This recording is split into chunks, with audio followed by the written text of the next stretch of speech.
Welcome, curious minds, to the Deep Dive.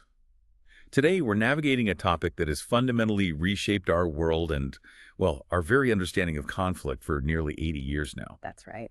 We're diving into the dramatic shift that occurred back in 1945, a year that saw the development and, chillingly, the use of nuclear weapons in Hiroshima and Nagasaki. Yeah. It wasn't just a turning point in military strategy, it was a profound alteration of human history itself. And that alteration was swift and staggering.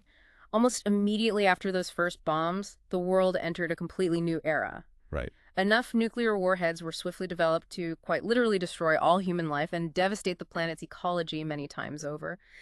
This truly cast an inescapable shadow over global politics, particularly as the Cold War intensified. Humanity found itself living under the constant, unsettling presence of the bomb, facing, existential questions about its own survival. It's a truly chilling thought, isn't it? It- And it immediately throws open these fundamental questions that we, as a global society, are still grappling with. Absolutely. Like, did these terrifying new weapons actually usher in an era of peace through deterrence, this sort of balance of terror?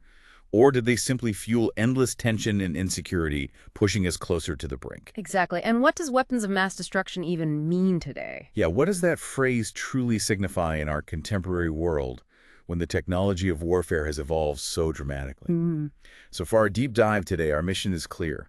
We're cutting through the noise to bring you the essential insights into the global politics of weapons of mass destruction, or WMD. Okay. We'll explore their surprising and often misunderstood origins, how their definitions have evolved over time, the terrifying history of their use, the complex phenomenon of nuclear proliferation, and the ongoing passionate debate about whether these weapons genuinely promote peace or instead profoundly threaten it. And finally, that ambitious goal. And finally, we'll grapple with the ambitious yet incredibly challenging goal of a nuclear-free world.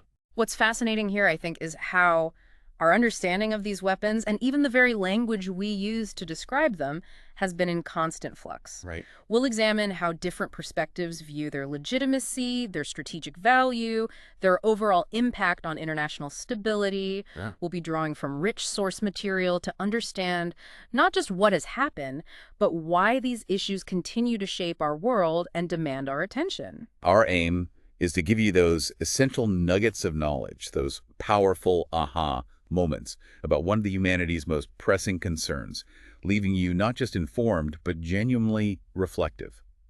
Let's start by looking at where this all began. Okay. It's quite remarkable, but when we talk about weapons of mass destruction today, our minds almost instinctively jump straight to nuclear bombs. Yeah, that's the immediate association. But the phrase itself, weapons of mass destruction, wasn't actually coined for them at all. It was first used way back in 1937 by William Laing, who was the Archbishop of Canterbury at the time, the spiritual leader of the Church of England. 1937. So well before Hiroshima. Exactly. What was happening in the world that so disturbed him that he felt the need to invent such a profound and impactful term? Well, Lang was reacting directly to the horrific aerial bombing campaigns that were unfolding in conflicts like the Spanish Civil War, which raged from 1936 to 1939, and the Second Sino-Japanese War starting in 37. Ah, okay. The military tactic of dropping explosives from aircraft was evolving rapidly, and its devastating potential was becoming terrifyingly clear. What's even more surprising is that this military innovation began much earlier. Oh, really? Yeah, with an individual Italian pilot, Lieutenant Giulio Gavati. On November 1st, 1911, during the Italo-Turkish War, he basically leaned out of his plane over Tripoli and dropped a small explosive device. Wow, 1911, the very first aerial bombing. Pretty much recorded as the first instance, and then just a few years later, in World War I, various states escalated this, using small planes and even those giant airships, the Zeppelins. The Zeppelins, right. I remember hearing about Zeppelin raids. Exactly. And they weren't just hitting military targets. Increasingly, they were bombing cities, civilian areas. This laid the horrifying groundwork for the truly mass-scale destruction Archbishop Lang was seeing in the late 1930s. And sadly, his worst fears materialized on a terrifying, unprecedented scale in World War II. You think of the Nazi Luftwaffe's infamous destruction of Guernica in Spain in 1937. Which Lang specifically mentioned. Right. He saw it as a template. Oh. And it became this horrifying blueprint for the mass, targeted bombing of civilians throughout the war. Consider the Blitz on Britain. 1940-41, sustained bombing. Killed at least 40,000 civilians, obliterated huge parts of London especially.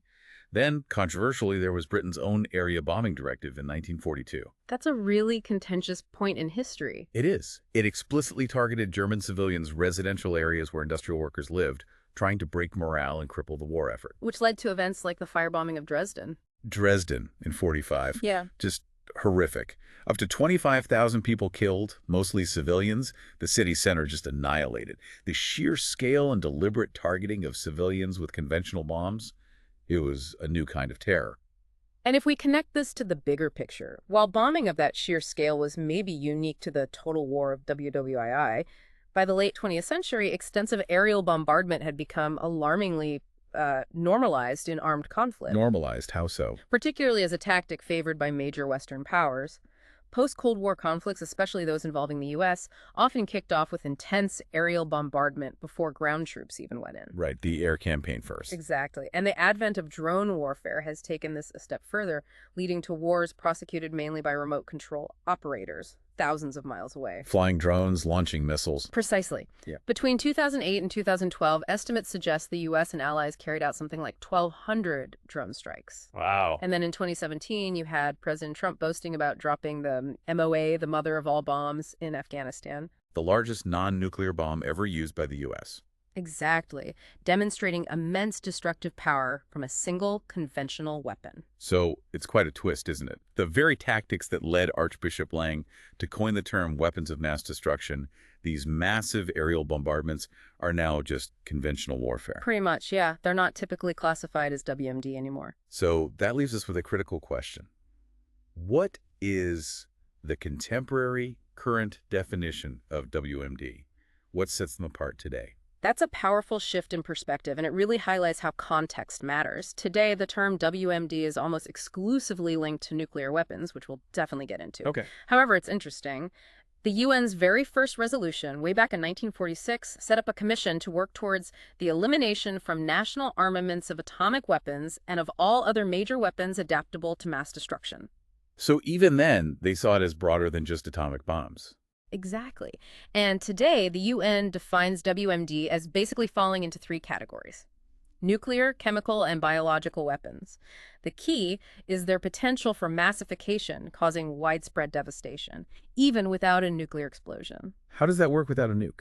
Well, for example, you could use a conventional explosive charge in a bomb to disperse a radiological agent like radioactive material or a chemical or biological agent over a wide area. The dirty bomb scenario. Precisely. That concept perfectly illustrates this potential for mass effect without an atomic blast. It could cause devastating human, biological, ecological consequences. That makes sense. You recall the fear around dirty bombs early in the War on Terror. Thankfully, nothing like that materialized. Thankfully, no. But the potential exists. And that raises an important question for global security. Uh, How successful have international efforts actually been in controlling these non-nuclear WMDs? right. What about things like chemical weapons? Well, one significant effort is the Chemical Weapons Convention, the CWC. Signed in 93, came into force in 97. And this convention, signed by 193 states, aims for the elimination of an entire category of weapons of mass destruction. Its first article is pretty explicit. What does it say? It basically says each state party undertakes never, under any circumstances, to develop, produce, stockpile, transfer, or use chemical weapons, or even prepare to use them, or help anyone else do it. That sounds comprehensive. It is. It defines chemical weapons broadly as toxic chemicals used for purposes prohibited by the convention, plus the munitions and devices to deliver them. It's meant to be a total ban. While no nuclear weapon has been used in conflict since 1945, a fact we often reflect on, the unfortunate reality is that non-nuclear WMD have had several high-profile uses recently. That's true. It shows the taboo isn't always respected, especially for chemical weapons. What kind of uses are we talking about? Indeed, we've seen significant troubling allegations of state-sponsored chemical WMD use. Russia, in particular, has faced multiple accusations. Like the Litvinenko poisoning. Exactly. In 2006, Alexander Litvinenko, a former Russian agent turned critic, poisoned with radioactive polonium-210 in London. He died. Horrific. Then in 2018, Sergei Skripal, another former Russian officer turned double agent, and his daughter Yulia were poisoned with the nerve agent Novichok in Salisbury, UK. They survived, but didn't someone else die? Tragically, yes. A woman died after her partner found the discarded poison in what looked like a perfume bottle. And this followed a visit by two men alleged to be Russian GRU agents. And wasn't Alexei Navalny also poisoned? Yes, in 2020, the prominent Russian opposition leader survived Novichok poisoning, and he directly accused Putin. He was treated in Germany. And it's not just Russia, right? No. North Korea was widely blamed for the 2017 assassination of Kim Jong-un's half-brother, Kim Jong-nam. Two women smeared VX nerve agent on his face at Kuala Lumpur airport. BVX. Deadly stuff. Extremely. And from 2014 onwards, the Syrian civil war saw rampant accusations of chemical weapons use, aimed at both the Assad regime and non-state actors. So even with conventions, these weapons are still out there, still being used. It seems so. And this raises a powerful and frankly disturbing question for international relations. Which is? While these uses clearly breach international norms and laws, and the UN aims to make chemical weapons completely taboo, there's a deeper ethical question, maybe even a double standard, in how we classify and condemn mass destruction. What do you mean? Is a chemical weapon inherently worse or more morally abhorrent than a conventional weapon if, in practice, conventional weapons routinely kill and maim far more people? That's a challenging point. Where's the line? Exactly. And consider, Western states, while condemning chemical WMD, often possess nuclear weapons themselves. True. And these same states routinely use less lethal chemical agents like tear gas and pepper spray for policing and military purposes, sometimes with lethal consequences, but with little international outcry compared to, say, nerve agents. Right. Tear gas is seen as almost routine crowd control in many places. And then you have thermobaric weapons, fuel air bombs. Syrian government forces were condemned for using them. Yet, Western states like the UK use similar explosive tech in Hellfire missiles for drone strikes. With much less condemnation. Pretty much. Analysts suggest this points to a potential double standard in how mass destruction is defined and condemned.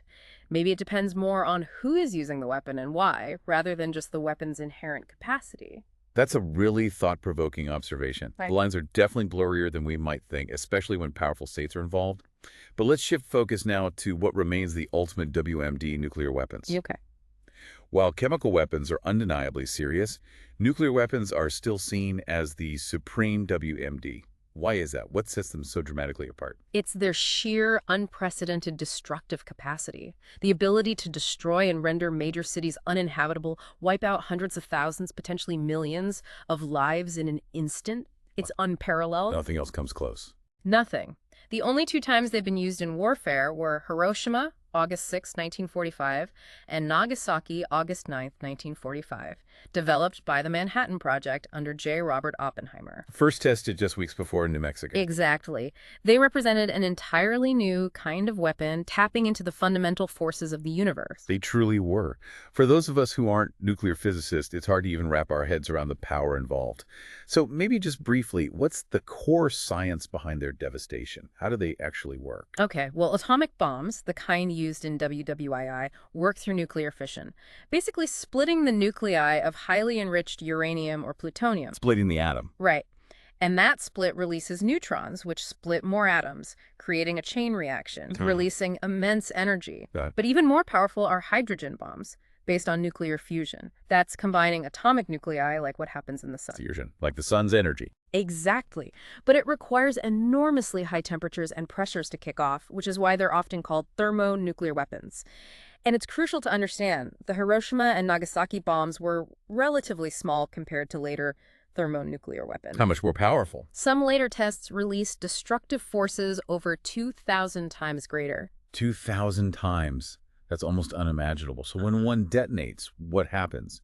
The immediate impact, the longer-term devastation. It causes devastation in three main overlapping ways. First, the blast effect, just awesome explosive force, leveling everything for miles, creates a vacuum, then debris rushes back in. Instant destruction. Then, thermal radiation. It creates a literal firestorm, hundreds of miles per hour, temperatures up to 1,000 degrees Celsius, incinerates everything, causes horrific burns. Firestorm. But the longer-lasting, more widespread effects come from nuclear radiation. There's an immediate, intense pulse of radiation from the blast itself. Right. And then the byproducts form radioactive fallout, which can spread for vast distances on the wind. Fallout. We hear that term a lot. Exposure to either the initial pulse or the fallout causes radiation sickness, severe illness, hair loss, internal bleeding, immune system collapse, and crucially, It leads to severe long-term diseases. Like cancer. Various cancers, yes, and genetic mutations, affecting generations long after the blast. Generations. That's a legacy few other weapons can claim. It's not just the instant horror, it's this slow violence lingering for decades. Exactly. And this brings us to a vital, yet often overlooked, part of the human cost. Right. It brings us to the crucial work of Mirza Tate, a trailblazing Black researcher, diplomatic historian, first Black woman to get a government PhD from Harvard. Mirza Tate. I haven't heard that name as much as maybe I should have. Regrettably, she's often overlooked in IR today despite being prolific. But her work, especially with Doris M. Hull on the effects of nuclear explosions on Pacific Islanders, published back in 1964. 1964. What did they find? They highlighted how U.S. nuclear testing on Pacific Islands, think of the infamous Bravo test at Bikini Atoll in '54, led to serious radiation sickness among indigenous people, contaminated their water, their food sources for decades. So they were documenting the human cost of testing way back then. Absolutely. It was research way ahead of its time, foreshadowing later scandals. Just recently, in 2021, declassified documents revealed France concealed radiation sickness in 110,000 people in French Polynesia from its tests between the 60s and 90s. Wow. Hidden for decades. It's a stark reminder the impact isn't just instantaneous, it lingers, affecting communities, environments, often with devastating, unacknowledged consequences. The unprecedented destructive potential of these weapons immediately put proliferation, their spread, right at the forefront of global security after 45. So, stepping back, how do we explain why these terrifying things spread? Well, the general logic often used is the concept of the security dilemma. Okay, the security dilemma. What's that in simple terms? Basically, states exist in an anarchic system, no world government to protect them. So when one state acquires weapons for what it sees as purely defensive reasons, Like protecting itself. right, other states might perceive those weapons as potentially offensive. They get nervous. Exactly. So they strengthen their own defenses in response, which the first state then sees as potentially offensive. And it spirals. A classic arms race. Precisely. Fueled by fear, uncertainty. The cost of not reacting if the other side really is hostile seems greater than the cost of overreacting to a defensive move. We've seen classic examples, haven't we? The UK-German naval race before World War I. A perfect example. Or maybe the most famous one, the U.S.-Soviet nuclear arms race during the Cold War. Yeah. Not just capability, it's perception, symbolism, trapping nations in this dance of fear. Exactly right. However, for nuclear weapons specifically, other factors were also key. One is that unique deterrent effect. Because attacking a nuclear power is almost unthinkable. Almost unthinkable, yes. The sheer devastation changes the entire calculus of war. This is precisely why the U.S. bombing Japan in '45 spurred the Soviets to redouble their efforts. They tested their own bomb in 1949. They felt they had to catch up. They did. Another crucial factor is the immense symbolic significance. Political prestige. The nuclear club. Exactly. Being in the club meant you were a first-order state, commanding respect, maybe fear. It's no coincidence the 5 permanent members of the UN Security Council, the P5, all got them. U.S., Russia, UK. UK tested in '52, France in '60, China in '62. They all joined the club. So during the Cold War, that first nuclear age, proliferation was mostly vertical, right? Existing powers building up their arsenal. That's largely correct. More vertical than horizontal. Horizontal being new states getting them. Right. The main focus then was restricting that horizontal spread beyond the Big Five. That was the goal of the Nuclear Non-Proliferation Treaty, the NPT, from 1968. Which most countries signed. Most did. But notably, India, Pakistan, and Israel never signed. Meanwhile, the US and Soviet Union just built up and built up. By 2002, they held something like 98% of all warheads ever built. Enough to destroy the world many times over. Many times. Both sides developed massive first-strike capabilities, but crucially, they also got robust second-strike capabilities. Meaning they could take a hit and still hit back hard. Exactly. Survive an initial attack and still retaliate, destroy major targets, cities. And this terrifying capability, this guarantee of mutual annihilation, that's mutually assured destruction. By the early 1960s, both superpowers pretty much had invulnerable second-strike capability. How did it manage that? Diversification, mostly. Moving beyond just vulnerable land-based missile silos. Adding submarine-launched ballistic missiles, SLBMs. Hard to track submarines. Very. And air-launched weapons from bombers on alert. This diverse, resilient arsenal ensured any nuclear war would mean mad D for both sides. Robert Jervis called it the nuclear revolution. A revolution based on terror. A balance of terror, as some called it. And some realists saw it as the strongest proof that a balance of power could maintain peace, however terrifyingly. The sheer scale of destruction, the threat of nuclear winter. Where dust blocks the sun, freezing the planet. Right. It made full-scale nuclear exchange theoretically suicidal for everyone involved. The ultimate deterrent. The end of the Cold War initially brought this huge wave of optimism, didn't it? Surely nuclear proliferation would decline. You had treaties like START 1 and 2. 1991 and 93, the U.S. and Russia actually agreed to reduce warhead numbers for the first time. But that optimism, it didn't last long, did it? No, it faded pretty quickly. The post-Cold War era, the second nuclear age, has actually been marked by heightened anxiety about proliferation. Quite the opposite of what was hoped. Why? What happened? Well, there are at least 4 interconnected reasons. First, the established nuclear powers didn't disarm as quickly or completely as hoped. They kept their nuclear strategies. Progress stalled. Significantly. Take the 2002 SORT Rate Treaty. It sounded good, but it was really just a gentleman's agreement. No verification, warheads just stored, not destroyed, easy withdrawal. So they kept the option open. Pretty much. And if the big powers kept their nukes even without the Cold War justification, it showed nukes still had strategic value, and it weakened the moral pressure on non-nuclear states not to get them. Plus, they were developing new stuff. Like smaller, usable nukes. Missile shields. Exactly. The UK updating its Trident system, for example, all sent a signal. Okay, so first reason.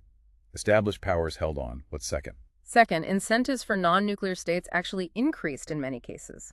As the old U.S. or Russian nuclear umbrella weakened, some states felt they needed their own deterrent. Especially in tense regions. Particularly then. Look at South Asia in 1998. India and Pakistan both tested devices, joined the club, driven by their rivalry, changing alliances. Same in the Middle East. Regional tensions fueled Israel's program and Iran's ambitions.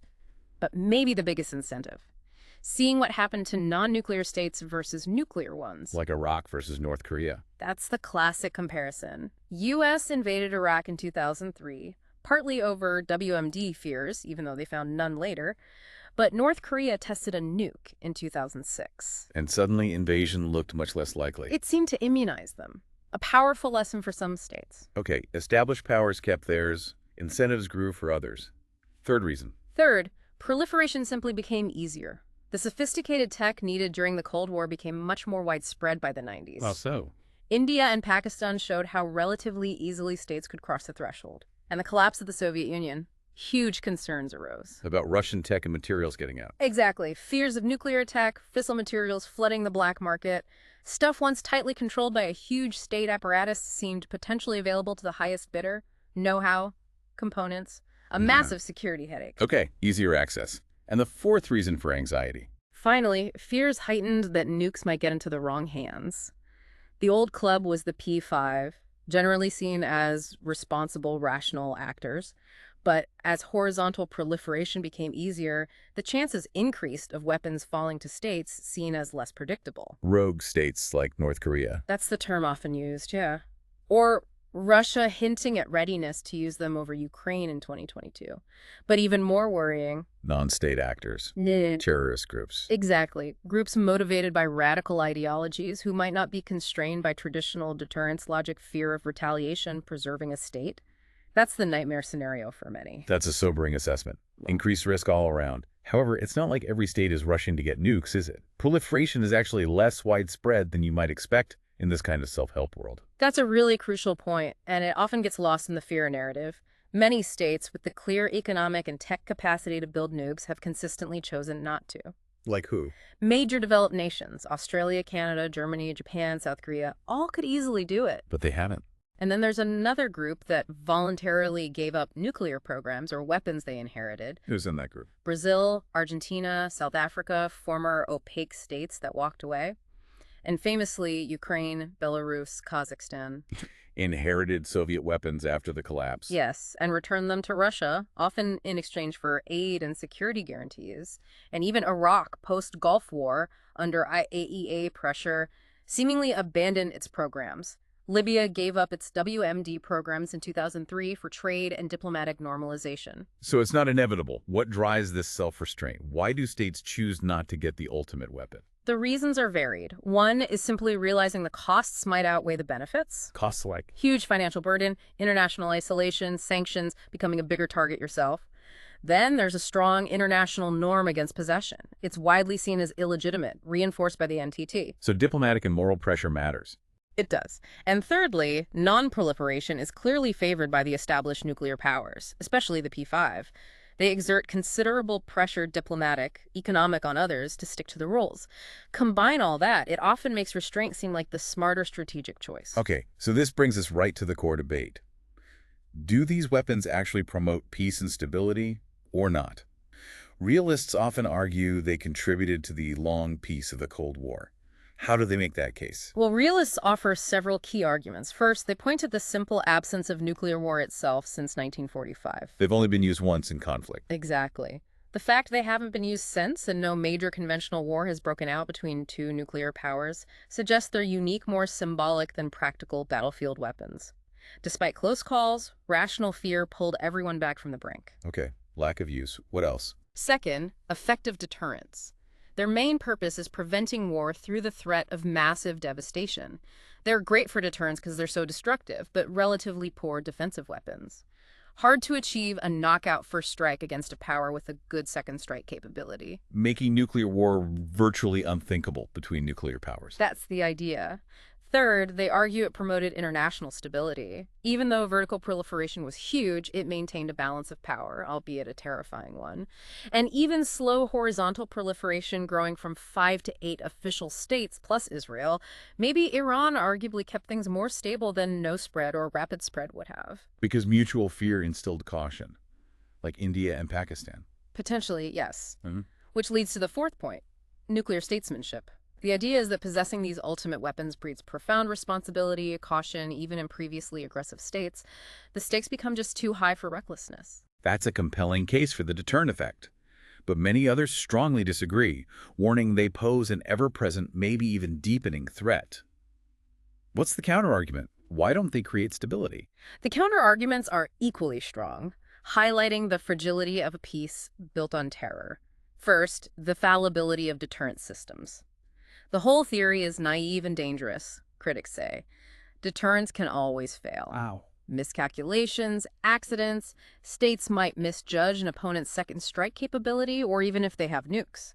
There were numerous documented near misses during the Cold War, false alarms, faulty intelligence. Could have been catastrophic. Absolutely. And conventional wars can escalate into nuclear ones through mistakes made under extreme pressure when rational decision-making breaks down. Okay, deterrence can fail. What else? Second, the danger of nuclear imbalances. Proliferation doesn't automatically preserve balance. It creates temporary imbalances that aggressive states might exploit. Like the U.S. did against Japan in '45. Exactly. Hiroshima and Nagasaki happened because Japan couldn't retaliate in kind. A non-nuclear state is always at a massive disadvantage against a nuclear one. It invites coercion. Makes sense. Third point. A worrying trend. Usable nuclear weapons? The focus on developing smaller, more precise, tactical or battlefield nukes? The mini nukes. Right. They're not just symbolic anymore. This leads to scary theories like nuclear utilization target selection, which rejects MAD and suggests limited nuclear exchanges are possible without total annihilation. Lowering the threshold for actually using them. Precisely. And finally, the concern about irresponsible nuclear powers. Maybe deterrence worked just barely in the bipolar Cold War between two cautious superpowers, but it's far less reliable in today's multipolar world. Because? The risk increases of nukes falling into the hands of risk-prone leaders, dictatorial regimes, or non-state actors like terrorists. Who might not care about retaliation or preserving a state. Exactly. They might pursue symbolic violence, total war, without the same strategic constraints. That's the deep fear in the second nuclear age. Okay, given these incredibly high stakes, with strong arguments on both sides, arms control becomes crucial. But what's the actual difference between arms control and disarmament? We hear both terms. That's a vital distinction. Arms control is basically about regulating weapons agreements, limiting production, distribution, use, managing levels, ensuring some stability. Like putting rules around them. Right. Disarmament is more radical. It aims to decrease the size and capability of armed forces, potentially eliminating entire weapon categories. Getting rid of them altogether. Yeah. So arms control is less ambitious, more pragmatic maybe than total disarmament. And while arms agreements aren't new, there were leagues back in ancient China. Formal treaties really took off in the 20th century. Driven by industrial warfare. And advanced tech, yes. Hmm. Since 1945, the agenda's been dominated by trying to limit WMD, especially nukes, usually through treaties, trying to manage that security dilemma. So how effective has nuclear arms control actually been? Has it worked?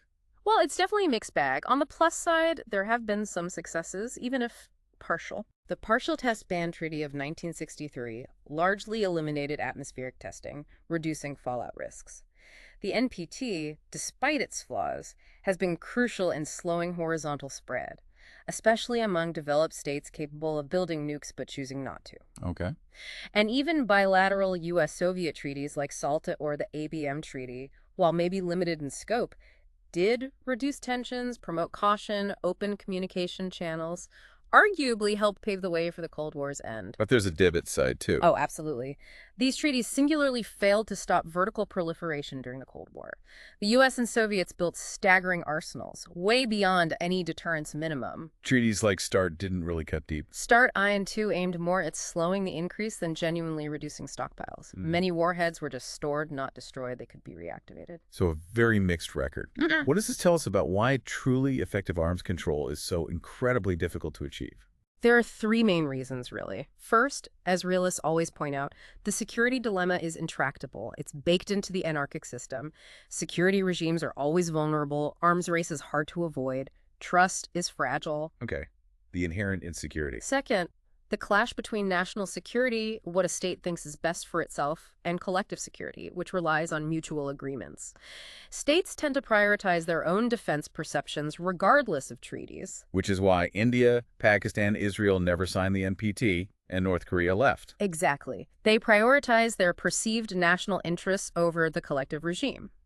And third, the biggest hurdle. Yes. Arms control seeks to control the most heavily armed, most powerful states.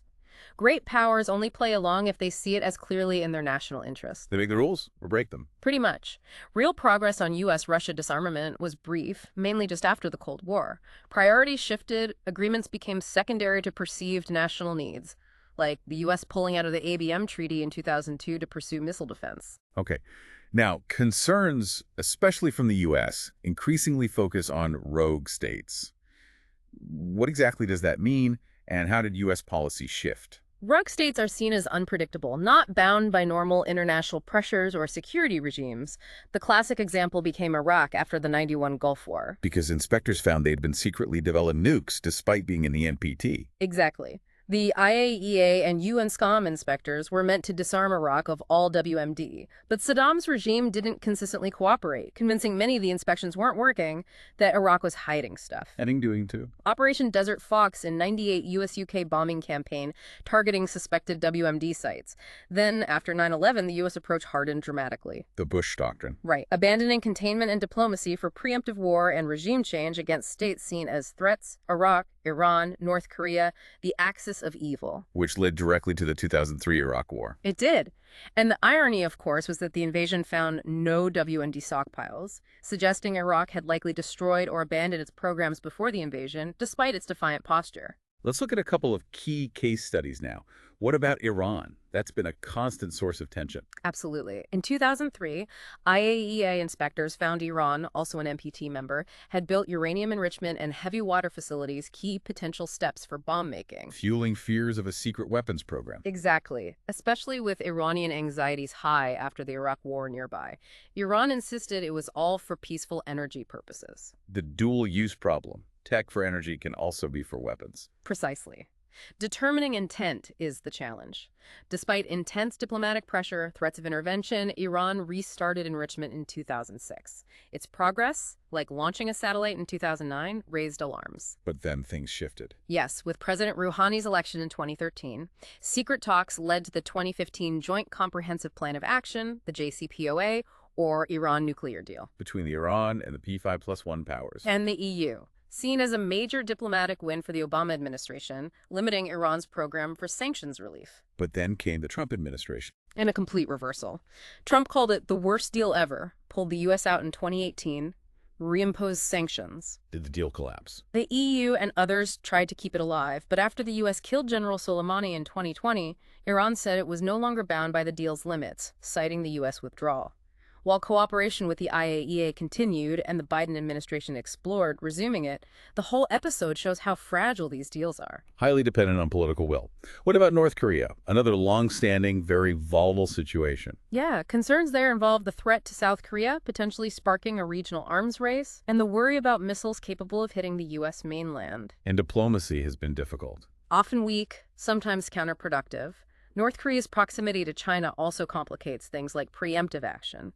They rejected IAEA inspections, left the NPT in 2003, And tested a nuclear device in 2006. becoming the 9th nuclear state. There were 6-party talks involving China, the U.S., Russia, Japan, both Koreas, some temporary freezes, but then reprocessing resumed. Missile tests continue. They seem determined. Appeared so. Pulling out of talks, expelling inspectors, signaling intent to become a fully fledged nuclear power. And yet, here's where it gets really counterintuitive. The Trump administration saw unprecedented direct engagement, summits between Trump and Kim Jong-un. Trump even stepped into North Korea in 2019. A dramatic break from past policy. It was. And it raises interesting questions for analysts. From a post-colonial perspective, for instance, some argue the intense focus on states like Iran and North Korea, labeling them rogue, is driven by Eurocentric biases. How so? Racist or Orientalist tropes depicting non-Europeans as inherently irrational, less responsible with nukes. Think of Trump's little rocket man comments about Kim. Echoing historical condescension. Exactly. Like FDR calling the Vietnamese a small and passive people. Critics argue these frames obscure the genuine complex security dilemmas these states face, reducing their actions to irrationality instead of strategic calculation. So if arms control is so hard and proliferation threats persist, what about technical fixes? Missile shields. Are they a viable alternative? Well, the idea is appealing, isn't it? If you can't stop the missiles being built, maybe you can shoot them down. Anti-ballistic missiles intercepting incoming warheads. Like Reagan's Star Wars initiative, SDI. That was the first major attempt. SDI, proposed in '83, meant to replace MAD with a defensive shield. It was never fully deployed, huge technical hurdles, massive cost, but it did pressure the Soviet economy, arguably contributing to the Cold War's end. And the idea came back later. Yes, George W. Bush revived it as National Missile Defense, NMD plan sites in Eastern Europe, citing threats from Iran, mainly. But these shields, they have problems too, right? Beyond just getting the tech to work perfectly. Oh, absolutely. Several major drawbacks. First, enormous expense, development, deployment, maintenance, just vast sums. And they have to be virtually foolproof. Even one nuke getting through is catastrophic. Can they ever be foolproof? Many experts doubt it. It's like hitting a bullet with another bullet at incredible speeds. Even 99% success isn't good enough if multiple warheads are launched. And third, crucially, just like any weapon buildup, constructing missile shields can be seen by other states as aggressive, not purely defensive. Because it could enable a first strike without fear of retaliation. That's the fear. Russia strongly criticized the NMD plans in Eastern Europe, saw it as undermining their deterrent. It arguably fueled tensions, maybe contributed to the 2008 Georgia War. So Obama shelved it. Obama shelved the NMD in 2009, partly recognizing it was blocking cooperation with Russia on other issues like Iran. It was part of a broader rethink, briefly exploring that idea of a post-nuclear world. The idea of a post-nuclear world, that's long been the dream of the peace movement, hasn't it? Yeah. Seeing these weapons as fundamentally immoral. Absolutely. Even Oppenheimer, the father of the atomic bomb, famously quoted the Bhagavad Gita, "Now I am become death, the destroyer of worlds." He later opposed the H-bomb. Because the scale of destruction just changed everything. For many, yes, it seemed to make traditional just war ethics redundant. How could any cause justify such indiscriminate slaughter? This fueled large peace movements during the Cold War. Like CND in the UK. Campaign for Nuclear Disarmament, founded 1958. And European Nuclear Disarmament, ND, in the 80s. Huge protests, especially in '83, against new U.S. missiles in Europe. Millions marched. And more recently. The International Campaign to Abolish Nuclear Weapons, ICAN, launched 2007. Their big achievement was the 2017 Treaty on the Prohibition of Nuclear Weapons, the Nuclear Ban Treaty. They won the Nobel Peace Prize for that. They did. It's a legally binding treaty prohibiting manufacture, possession, use. But, and this is crucial, while 86 states signed it, none of the world's nuclear weapons states signed on. That is the core challenge. But the treaty's aim, adopted democratically via the UN General Assembly, is to establish a global norm against nuclear weapons, to exert moral and political pressure on the nuclear states to eventually disarm. Building pressure from the ground up. Exactly. And the campaign has also advanced through establishing nuclear-free zones: Antarctica, Latin America, South Pacific, Africa, Southeast Asia. So most of the Southern Hemisphere is now a nuclear-free zone. Pretty much, yeah. Yeah. Demonstrating strong regional commitment. It's remarkable. And the motivations driving disarmament, they're varied, aren't they? Definitely. Most prominently, the moral argument. These weapons are simply indefensible due to their indiscriminate killing potential. Right.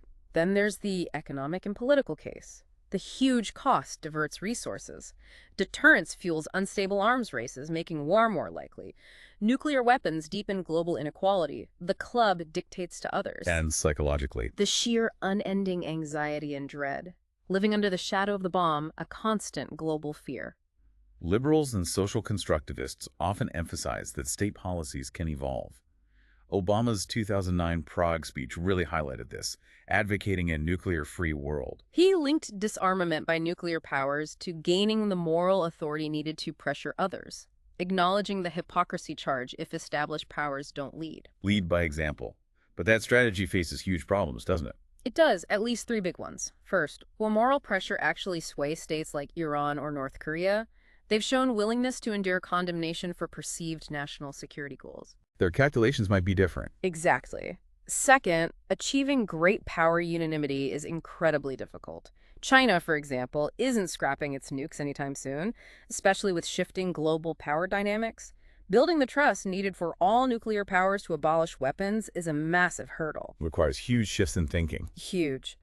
And third, significant technical problems. How do you reliably verify the elimination of thousands of warheads? How do you monitor all nuclear material globally to prevent diversion or secret programs? Verifying dismantlement, tracking materials, detecting hidden programs. Yeah. Incredibly complex. Extremely difficult. So pretending abolition is easy or imminent, that's unrealistic. Okay, so given all these immense challenges, what does this all mean? Even if a nuclear-free world were technically possible, some argue it might not even be desirable. That's a truly provocative thought. It is, and it challenges a lot of common assumptions. The argument goes, if the decline in major wars since 1945 is partly due to the fear of conventional wars escalating to nuclear ones. The MAD deterrent, keeping the peace between big powers. Right. Then eliminating nukes might just remove that break, allowing large-scale conventional wars to break out again. The deterrent effect might still be crucial, even after the Cold War. So getting rid of nukes might make major conventional war more likely. That's the fear some realists express. And there's an ironic twist for non-proliferation itself, too. How so? A major factor preventing more states from getting nukes has been the U.S. nuclear umbrella extending protection to allies. So allies like Japan or South Korea don't feel they need their own nukes. Exactly. But if U.S. disarmament means reducing the effectiveness or credibility of that umbrella, those states might suddenly feel very exposed. And feel forced to reconsider getting their own nuclear deterrent. Precisely. Efforts to create a nuclear-free world could, paradoxically, undermine non-proliferation by removing a key disincentive, potentially triggering a new, more widespread arms race. Wow. Okay, today we've certainly navigated the complex, often terrifying world of weapons of mass destruction, from their surprising origins in conventional bombing Long before the atomic age. to their modern definition. Nuclear, chemical, biological. We've seen the unparalleled power of fission and fusion, understood the Cold War's balance of terror, and the new anxieties of the post-Cold War era. Driven by incentives, easier access, fear of the wrong hands. We've also explored that profound debate. Are nukes a deterrent promoting peace or an ever-present danger? And looked at the difficult history of arms control. Acknowledging partial successes but also persistent failures rooted in national interests, that persistent security dilemma. So as we consider the ongoing calls for a nuclear-free world and the powerful arguments both for and against it, Maybe consider this. Is the future of global stability truly reliant on the very tools that can annihilate us? Is peace only possible through this terrifying paradox of deterrence? Or does humanity have the capacity to somehow transcend this, to build enough trust to finally eliminate the need for such weapons? The ultimate question, perhaps for you to ponder, is not just if a nuclear-free world is possible, but how the deep-seated fears and power dynamics we've uncovered today continue to shape our collective choices for tomorrow. Can true, lasting peace ever really be built on such a precarious foundation?